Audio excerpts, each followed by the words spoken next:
നമസ്കാരം. Hari Vijay official YouTube ചാനലിലേക്ക് ഹാർദവമായി സ്വാഗതം.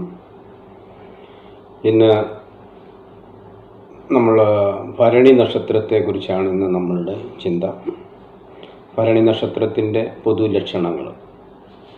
അപ്പോൾ എന്താണ് അതിൻ്റെ പൊതുലക്ഷണങ്ങൾ?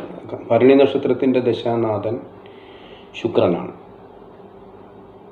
ഈ നക്ഷത്രത്തിലെ ജനിക്കുന്ന ആൾക്കാരുടെ ദശാനാഥൻ എന്ന് പറയുന്നത് ശുക്രനാണ്.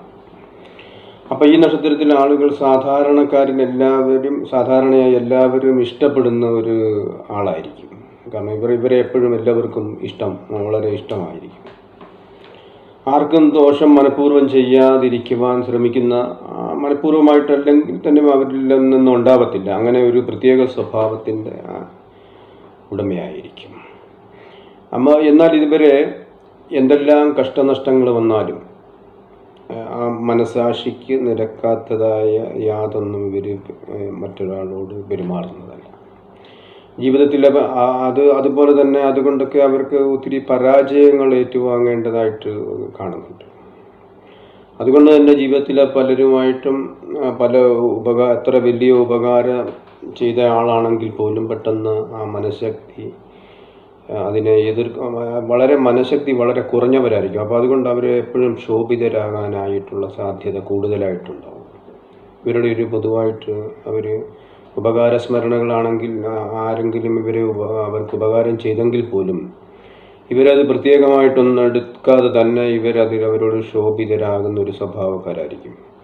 എന്നാൽ ഇവരുടെ കുറ്റങ്ങളെ, ഇവരുടെ തെറ്റുകളെ എല്ലാം ഇവരെ പറഞ്ഞ് മനസ്സിലാക്കി കൊടുത്താൽ ഇവരത് പൂർണ്ണമായിട്ടും ആത്മാർത്ഥതയോടുകൂടി അവർ നിശബ്ദത പാലിക്കുകയും ആത്മാർത്ഥതയോടുകൂടി അതിനെ മനസ്സിലാക്കി അത് ഉൾക്കൊള്ളുകയും ചെയ്യും. അതുപോലെ തന്നെ അതിരിൽ കവിഞ്ഞിട്ടുള്ള അഭിമാനബോധത്തെക്കുറിച്ചുള്ള ചിന്തയുള്ളവരായിരിക്കും. കാരണം എന്തെങ്കിലും ഒരു കാര്യം വന്നാൽ മാനാഭിമാനത്തെ കൂടുതലായിട്ട് ഇവർ ബഹുമാനിക്കുന്ന ആൾക്കാരാണ്. കാരണം മാനാഭിമാനത്തിന് തെറ്റുകൾ അല്ലെങ്കിൽ അങ്ങനെ ഒരു ചിന്തകൾ എന്തെങ്കിലും ക്ഷതം വന്നാൽ അവർക്ക് പെട്ടെന്നത് മിക്കപ്പോഴും അവർക്ക് ക്ലേശം കൊണ്ടേയിരിക്കും. അതിനെല്ലാം അവരുടെ അങ്ങനെ ഉണ്ടെങ്കിൽ തന്നെയും അവർ മറ്റുള്ളവരുടെ മുന്നിൽ പോയിട്ട് തല കുനിക്കുന്ന ഒരു സ്വഭാവം അവർക്ക് മരണതുല്യമെന്ന രീതിയിലാണ് അവരുടെ ചിന്ത. കാരണം മരിക്കുന്നതാണ് അതിനെക്കാട്ടി തുല്യമെന്ന് ചിന്തിക്കുന്ന അത്രയും വലിയ അഭിമാനികളാണ്.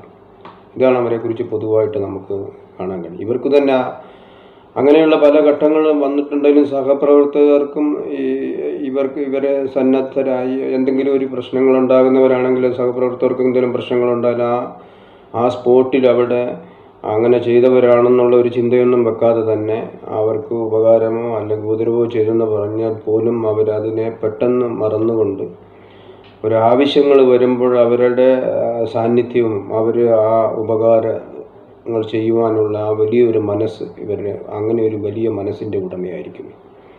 ഈ നാളുകൾ പ്രായണ ഇവരുടെ എല്ലാ വിഷയങ്ങളിലുമുള്ള പരിജ്ഞാനം ഇവർക്ക് കൂടുതലായിട്ടുണ്ടാകും. എല്ലാ വിഷയങ്ങളും സ്വാഭാവികമായിട്ട് ഏത് വിഷയത്തിലും അവർക്ക് സംസാരിക്കുവാനോ അല്ലെ ഏത് വിഷയങ്ങൾ അവർക്ക് കൈകാര്യം ചെയ്യുന്നതിന് ഒന്നും ഇവർക്ക് പറ്റില്ല എന്നുള്ള ഒരു വിഷയം ഇല്ലാത്ത ഒരു പൊതു സ്വഭാവത്തിൽപ്പെട്ട ഒരു വ്യക്തികളായിരിക്കും. ഇവർ വളരെ പൊതു കാര്യങ്ങളിൽ ഇവർക്ക് പൊതുവായിട്ടുള്ള കാര്യങ്ങളിൽ ഇവർ വളരെയധികം ശോഭിക്കുന്നവരായിരിക്കും. ഇതിലെ ഒത്തിരി കഷ്ടങ്ങളും അതിലേത് കഷ്ടങ്ങൾ വന്നാൽ പോലും പൊതുകാര്യങ്ങളിൽ അവരുടെ ആ ആത്മാർത്ഥത കൂടുന്നത് കൊണ്ട് കഷ്ടങ്ങളും ദുരിതങ്ങളും ഒക്കെ നേരിടുന്നുണ്ടെങ്കിലും അതെല്ലാം തന്നെ അവരതിനെ ഒരു എതിർപ്പിനെ ഒന്നും വകവെക്കാതെ ആരെയും വകവെക്കാത്ത സ്വതന്ത്ര ബുദ്ധിയോട് കൂടിയിട്ട് അവർ പെരുമാറുന്നതായിട്ട് നമുക്ക് കാണാൻ കഴിയും. ഏതൊരു കാര്യത്തിലാണേലും പുരോഗമിക്കുന്ന രീതിയിലേക്ക് ഇവർക്ക് സാധിക്കുന്നില്ല.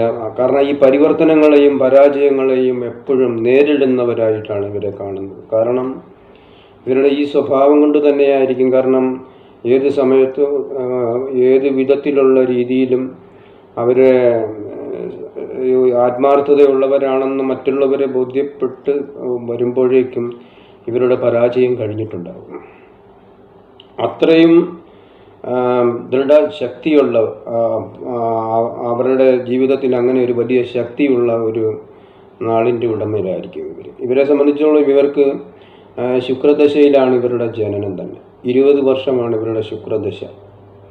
ആ ശുക്രദശയിലെ പിന്നെ അത് കഴിഞ്ഞാൽ 6 വർഷം ആദിത്യദശ, പിന്നെ 10 വർഷം ചന്ദ്രദശ, പിന്നെ 7 വർഷം ചൊവ്വയെ, രാഹു 18 വർഷം, വ്യാഴം, ഇങ്ങനെ പോകുന്നു അവരുടെ ദശാകാലങ്ങൾ. അപ്പോൾ ഈ ദശാകാലങ്ങളിലെ ഈ ഏജിൽ ഒക്കെ നമ്മളത് മനസ്സിലാക്കി കഴിഞ്ഞാൽ അവരുടെ ഓരോ അപഹാരങ്ങളെ കുറിച്ചിട്ടൊക്കെ നമ്മൾ കൃത്യമായിട്ടുള്ള രീതിയിൽ അതിനെ അനലൈസ് ചെയ്ത് കഴിഞ്ഞാൽ നമുക്ക് കൂടുതലായിട്ടുള്ള വിവരങ്ങളെക്കുറിച്ചൊക്കെ നമുക്ക് അറിയുവാനും എടുക്കുവാനും ഒക്കെ സാധിക്കുന്നതായിരിക്കും.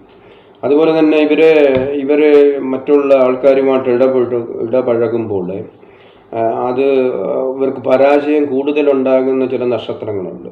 രോഹിണി നക്ഷത്രത്തിൽ തിരുവാതിര നക്ഷത്രം, പൂയം, അനിഴം, തൃക്കേട്ട എന്നീ നാളുകാരുമായിട്ട് ഇവർ ഇടപഴകിയാൽ അവരുടെ ജീവിതത്തിൽ വലിയ ദുരിതം അനുഭവിക്കേണ്ടതായിട്ട് വരുമെന്നാണ് ഈ നക്ഷത്രക്കാരെ കുറിച്ച് നമ്മൾ മനസ്സിലാക്കുന്നത്.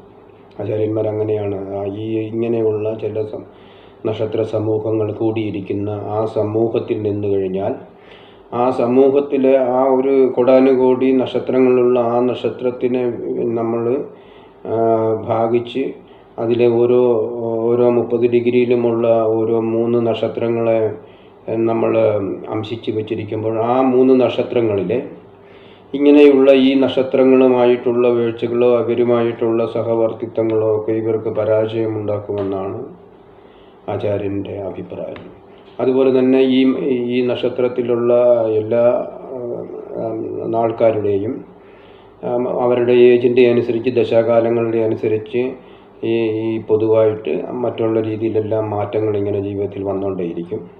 അപ്പോൾ ഇത് പൊതുവായിട്ടുള്ള ഈ ഭരണി നക്ഷത്രക്കാരുടെ ഒരു പൊതു ലക്ഷണമായിട്ട് മാത്രം നമുക്കിതിനെ മനസ്സിലാക്കാൻ പറ്റും. തുടർന്ന് അടുത്ത ദിവസം ഞാൻ വേറൊരു നക്ഷത്രത്തിൻ്റെ പൊതുലക്ഷണവുമായിട്ട് എത്തുന്നതായിരിക്കും. ഓക്കെ, ഈ വീഡിയോ എല്ലാവർക്കും കണ്ട് ഇഷ്ടപ്പെട്ടാൽ ലൈക്ക് ചെയ്യുക, ഷെയർ ചെയ്യുക. തുടർന്ന്